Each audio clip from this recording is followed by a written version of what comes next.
Hi there, so this video is titled Kundalini is Consciousness, and what I want to try to convey is the idea that Kundalini is not just a strange, weird, foreign energy, but it is actually a form of consciousness. And I'm going to give a very silly little example that will then lead to something less silly. Which is that, so I was working my job last night, which involves working on the computer at the front desk of a hotel here in Jasper National Park, where it's supposed to be spring, but it's been snowing, end of April. So I was working on the computer, and I've only been here about 7 weeks, but I worked here previously. And I came to one point in the program that I was working on that I had to enter in a number that was associated with something else, and there's a list that I could look at to see what that number was, and I was about to look at the list, and then suddenly the number popped into my head. I remembered that number from having worked here. The last time I worked here was a year and a half ago, and I got the number right. So the point is that there is all this stuff in our consciousness.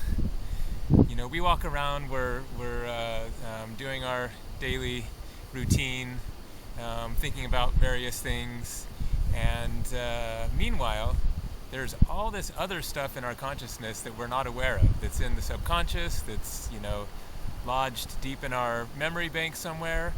And just because we're not thinking about them in the here and now doesn't mean that they've disappeared and gone away forever.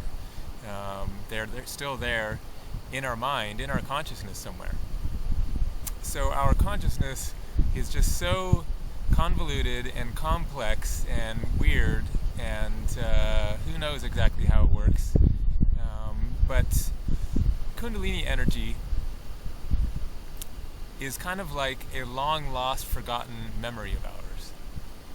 It is an aspect of ourselves, of our own consciousness, an integral part of our being that has become so forgotten and so buried away that we're completely disconnected from it, and most people go through their entire life and never experience that fullness of Kundalini energy.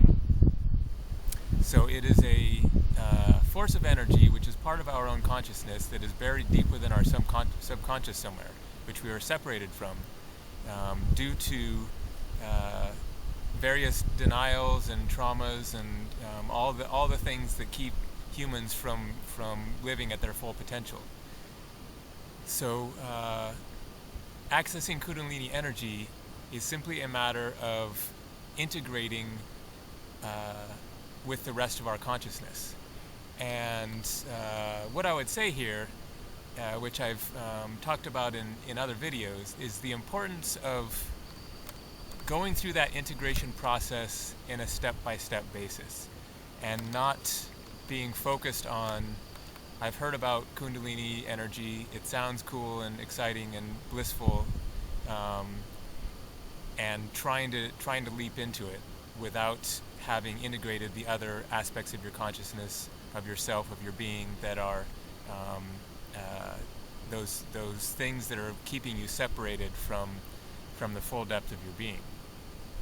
And so for anyone who's come across Kundalini energy, wants to have a Kundalini awakening, don't force it. Don't force it. That's very, very important. Is don't be focused on trying to bring about Kundalini awakening, because it's something that we are so separated from, that is so deep in our consciousness, that it can take you to a level of being in one fell swoop. For me, it was a matter of minutes, basically, that I suddenly transitioned into this whole greater depth of being, because I awakened the Kundalini energy, not on purpose. It was completely spontaneous. I was just meditating and it happened. But it's much better to take the spiritual process in stages and be working on those traumas and those denials and those buried emotions and memories and childhood experiences and past life experiences, and be integrating those into your being, and strengthening your being in the process, so that if and when you might experience a Kundalini awakening or some aspect of the Kundalini energy, that your being is more ready to handle it and to integrate it, because you've integrated these other aspects of yourself already as well, and so you're stronger and more prepared to handle it.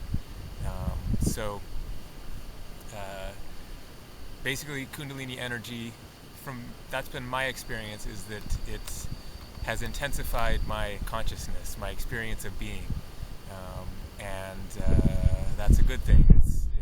We need to become deeper and fuller and more in touch with our subconscious realm, and be shining light into that deep, dark, murky part of ourself that is a part of ourself, and integrating that into our being, so that we are accessing all of who we are. So that is, as I see it, kind of the goal and the function of Kundalini energy and Kundalini awakening.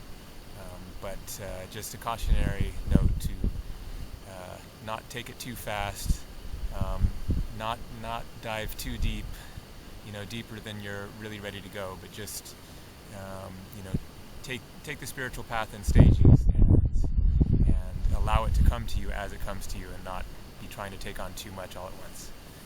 All right, thanks for watching.